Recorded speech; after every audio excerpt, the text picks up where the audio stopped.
Vinay Chadha, and I'll be talking about open source. Like Atul said, I'm an electronics hobbyist, and I started working with electronics when I was just 12 years old. I started reading a magazine called Science Today, and at the age of 15, I started reading Electronics for You.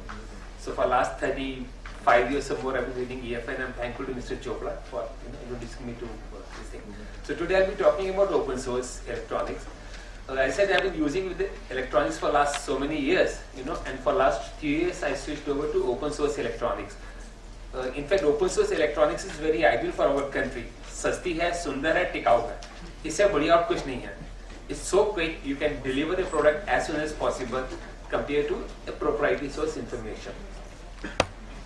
So I said, about me, I'm 51 years old. I stay in Noida with my family, my wife Geeta, my daughter Upasna, and we have a small little pet, Maggie.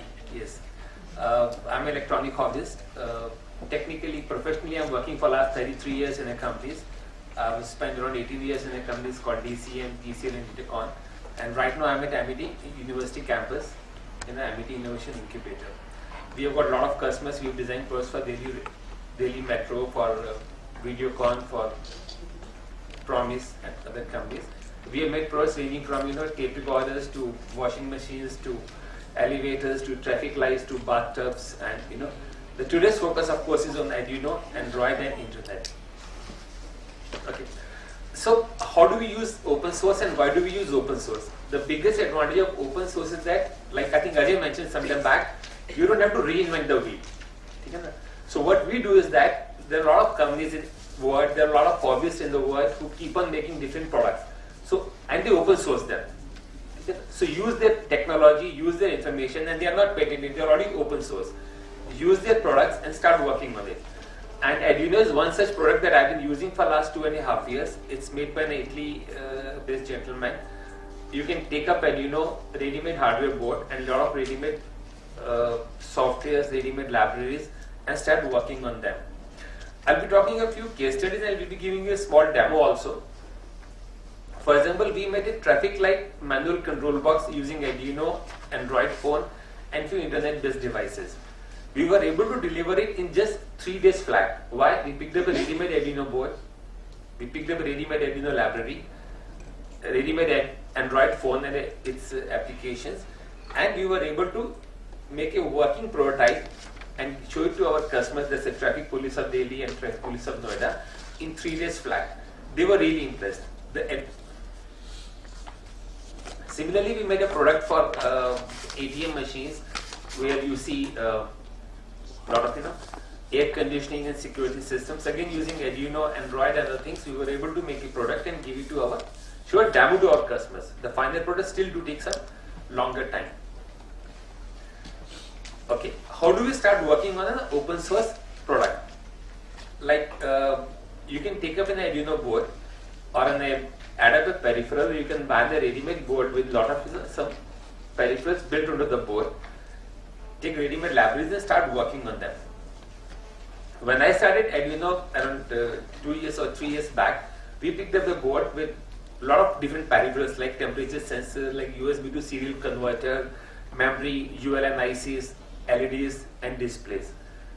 And with the ready-made sources available from a website, I've also given the link here. I picked up those sample programs from this library and was able to learn Arduino very quickly.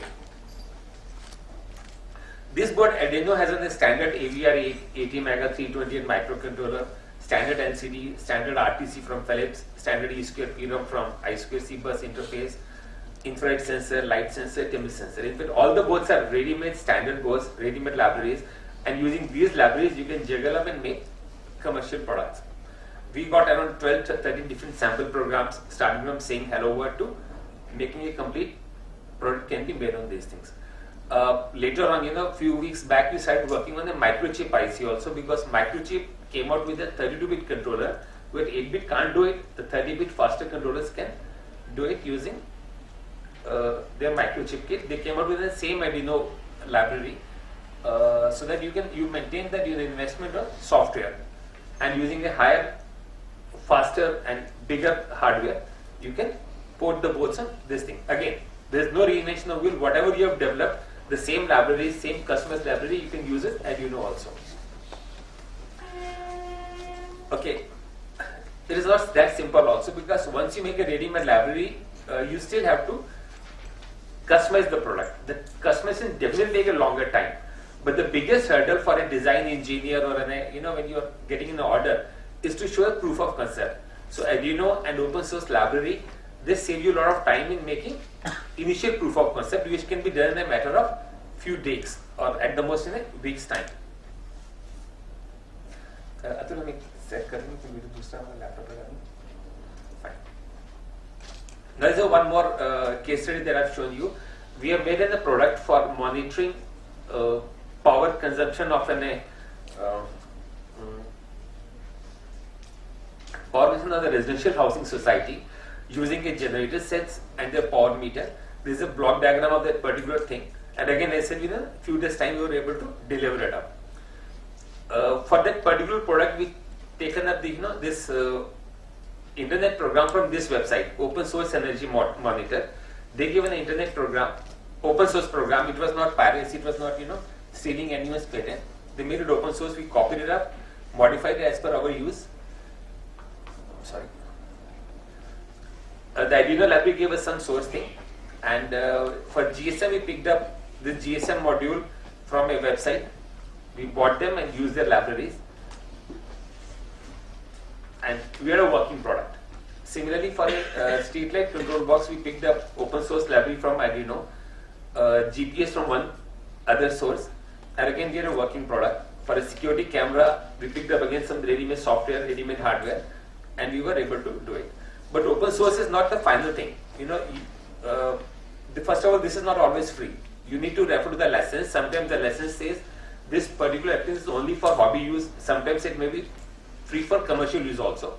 So at times, you need to take the license from that particular open source person also. So you go through it license carefully. It may not be patentable, but it is definitely a license thing. How do I contribute to open source? I mean, there is not one way. You need to pay back to the society or to the open source. What I've been doing is that a lot of my commercial designs have been published in Electronics for You magazine. The first one came in 1995 or 1997. The last one came in 2011. Okay? So these are small, copies of those articles that were published in EFI. They're all commercial designs. We commercialized them, sold them. We're still selling them, by the way. So open source doesn't mean add up profit for you. You can commercialize the design and still share it with your fellow hobbyists and fellow professionals. Similarly, we have made around 200 boards during last few years' time, and we have put them on our website, so hobbyists and students can definitely use them and use them for their own products. So this is my way of giving back to the open source community. I also share my knowledge with fellow students. I have been teaching students of 6th, 7th class of a poor colony to an IIT and an Amity labs, where I teach them about how to use open source or different technologies. How it helps in my business. I mean, ultimately, I'm running my own business. So when I use open source, first of all, I use Linux. I don't use proprietary software, so I save cost. It improves my image. My customers know that because I'm using open source, the ultimate product is much more economical. So rather than paying a whole amount of development, they only pay an incremental cost. And then I'll get rid of the exclusivity clause. And this is my contact details. You can contact me at this particular numbers in case you need any help. Now I'll give you a small demo of a product that we have used it. So you will find that how easy it is.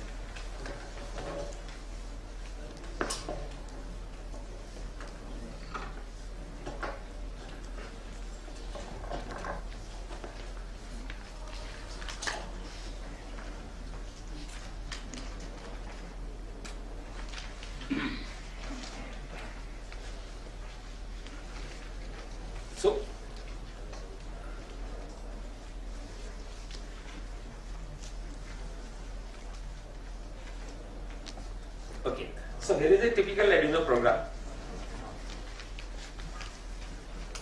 Okay, so you can see that, for example, including a library. Now let me share a real life example. When I first interfaced liquid crystal display, there's a 2-line standard display. It took me around 45 days time to understand the whole technology, write a program in assembly level language. With Arduino, I find that it's so easy to do it. Simply include the first line, hash include liquid crystal.h, and the whole library gets included in the Arduino program. And the line which says LCD dot begin 16,2, which says that your LCD is 16 character and 2 lines each. And the first line is simple, LCD dot print, welcome to EFI Expo. And your display shows. Atul, how can we show this in my thing? How can we show this thing?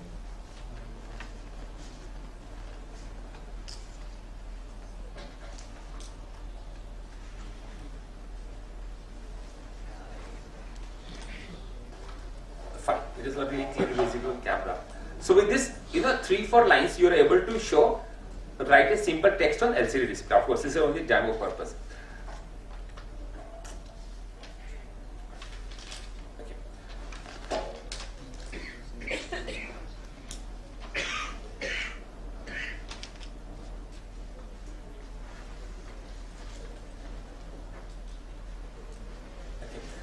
In next few lines, you write a small 4 lines program to interface Android with an Arduino mobile phone. Android mobile phone with an Arduino software.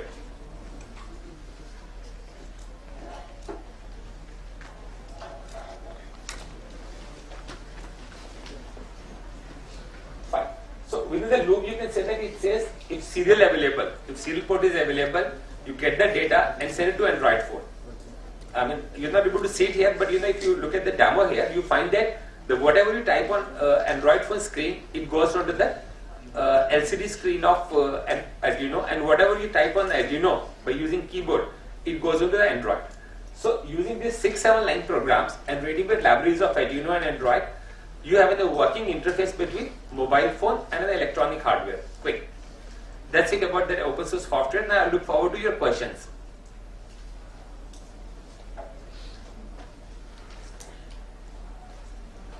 Yes. So like Android, Arduino is a open source software technology? It's an open source hardware. Open source hardware. Open source IDE. And open source IDE. Yes. But you have used microchip PIC also as well as AVR also in Arduino board? Yes. Arduino board is based on an AVR 80 328 IC. Similarly, Microchip came out with their version of open source IDE. Basically, they got an original Arduino IDE modified because of open source thing for their particular IC. So today, the Arduino IDE is available for ATMEL, this AVR thing, for Microchip and few ARM controllers also, including ST microcontroller. In these Arduino libraries, they take care. It is software. Yes. They take care of the programming language or the hardware, either 8-bit or 16-bit or 32-bit like that? Yes. The Arduino software includes an AVR GCC compiler. So everything is incremental innovation. Arduino is not a standalone product. Okay. Arduino is based on AVR GCC. AVR GCC is an open source software for AVR compiler. So they built up Arduino on top of it. So on top of Arduino, I built up my program. So nobody is doing a complete development. AVR GCC plus Arduino plus software that we make it for our end products. So which processors can we use in making this Arduino board? I've been using 80 Mega 328, 168, 88, 48 as well as Microchip PIC 32 series. Or is there some basic website? Arduino.cc. You go to Arduino.cc, you'll find a lot of information about this Arduino controllers. Thank you.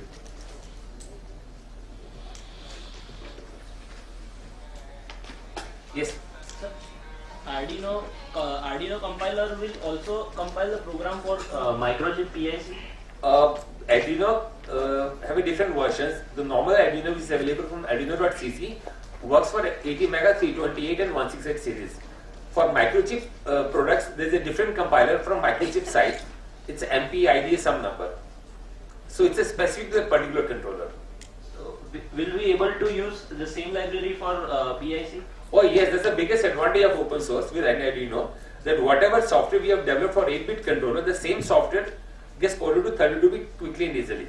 So not more than few hours. We have to compile on that PIC compiler. Yes, you need to recompile the library definitely and upload onto the microchip IC. Thank you, sir. Sir, we are using AVR Studio, you know about the software. Yes. It's nearly the same. can't we do the same using a, we are using a Atmega 16L chip Okay. right now. So we did the same thing. Can't we do it like in this, and what's the main difference actually between both? Say even AVR Studio is using AVR GCC in the background. Okay. The compiler inside the AVR Studio is AVR GCC. The compiler inside AVR ID is also AVR So GCC. practically there is no difference in these two things. And the same in Eclipse and what we use in XCTs and everything. The language has been customized for Arduino. It's so easy. Right? For writing in the LCD program, you don't have to write the whole thing. You simply say LCD.begin. Or the background is definitely is a library. So you use Eclipse is it's the same. So what's the main difference in these two then? Just open source and that's not open source. That's the only difference. Eclipse we use the same thing. yes. And here we are using it. It's practically the same language. It's hardly 1 or 2 line difference. There will also be like initialize. We have a 16:2 display. Then we say like we are using this much, and we directly input it into a LCD display. And what's the main difference then? We can use that in these cases, right? Yes, the advantage is the open source, number one. Number two, there are a lot of libraries available. So you use existing libraries and add on to it. So if you use Eclipse or AVR Studio, you need to start writing to the complete program for interfacing LCD. For example, for LCD 16:2, there are a lot of different 30, 40 different commands that you need to initialize them. So program becomes lengthy. We can actually make a header file and Yes. input it. Yes. You can definitely do it. We have done it, but it takes longer time to do it. With AVR, with this Arduino library, you don't need an electronic engineer. Anyone can start working on Arduino. Oh, by the way, I've been teaching Arduino to my maidservant's daughter, who is just 13 years old, and she has been able to write Arduino program without knowing much of the English.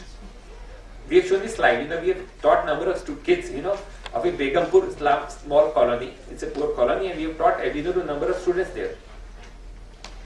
Like this, Ajay mentioned some time ago, you have to be an electronic engineer. With Arduino, you don't have to be an electronic engineer. You can develop a lot of products without learning much about electronics. So this is Sarshit here. So you interface the LCD with the Arduino board. So when you are doing it, the board with the Android device. So do you need to write something for the Android side also? Yes, Android also uses open source software called Bluetooth. Okay. And we use a Bluetooth module on the Arduino with a ready-made library of Bluetooth. So that the biggest advantage, the biggest beauty of Arduino and Android is that a lot of things are already available. Okay. So you add on to it. So actually I wanted to interface the Arduino board using USB. I didn't want to use it on a Bluetooth thing. So Okay. for that, do I need to buy some special Arduino board or something? This thing. You want to interface Arduino with Android using USB. Okay, fine. So again, you go to net and type this, interfacing Arduino with Android.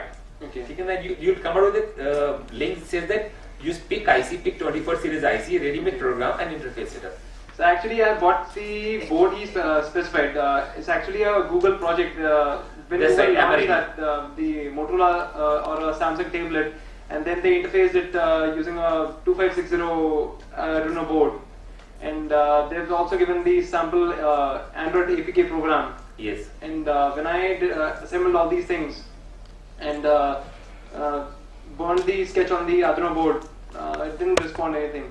Fine. So post your query on that forums, and somebody will help you out. And definitely I'll help you out, because if you're in Delhi, you can come down to Amity University campus. We can sit down this Sunday, Okay. and you can solve your problem. I would love to learn something from you and teach something. back to Because you. I also worked on the Bluetooth thing, but the response is not that good. Because of course you can get a faster response when you're doing it on a USB Definitely. thing. Yes. Okay, thank you So so come out to Noida Amity University. We'll work on together. Thank you. Hi, I am Anil Kumar. Yeah. So you demonstrated that you wrote something here on LCD and it got shifted to Android phone. Right? Yes. So how are these two devices communicating with Bluetooth. So we use a Bluetooth module.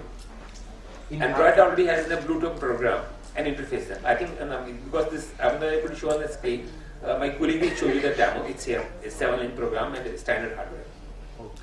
So this hardware has Bluetooth in it. Yes. We use Bluetooth for communication. Like this gentleman said that he wants to use USB. It is also possible to connect them through USB. Thank you. I have visited few links on the internet regarding Arduino boards. What I have got from it is that they have some fixed standard interfaces. Yes. Like LCD, you have to connect this pin to this particular pin, No. this to this. Or is there any flexibility that this port pin can be used as RS, this port pin can be used as D3 or like that? A lot of flexibility is available. For example, in case of LCD, you can use any 6 pins for connecting LCD, or you need to define them. Like for example, Like in normal programming, using standard hash defines, we can. same thing here also. For LCD, you need to define 6 pins as RS, DE, D4, D5, D6, D7. The sequence is defined, but you can pick up any pins from 1 to 20. I mean, offline we'll be able to show you the demo here, right here. You can see, you can define the pin and change that LCD. It is not hard coded, it is not fixed. It's highly flexible. Can you suggest some processor for? I have a project in my thoughts which needs to be USB host controller, Okay. so that a pen drive can be inserted to get the data copied. Okay. So I just wanted to know the main controller, what should be. Okay, so there are two different questions. If you want to connect a pen drive, you need a 32-bit controller because 8-bit controllers usually do not have flexibility to connect to make them as a USB as a host. So I picked up for the same similar program, PIC32 IC, which is a 32-bit controller, which supports Arduino also. So pick up Arduino plus PIC32, or look for more options also. I'm sure Or Arduino, any 8-bit or 16-bit or will do. Or Arduino has certain ranges available. Like I've been using 80 mega, 328 and 168 and 88. But the list is longer. You need to refer to the list. so I should go for PIC32. For USB host, yes, PIC32.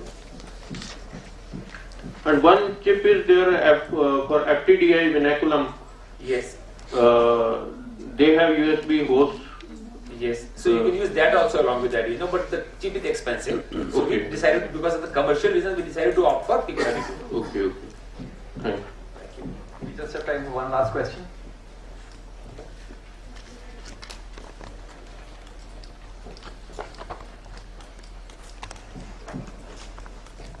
So for all this open source hardware, they have given that PCB layout and all that thing. Yes. But when ready-made boards come, they have put some firmware to give us USB programmability. But when we buy fresh ones, we have always a problem to program that. For AVR, some 500 rupee I2C programmer or SPI programmers are available.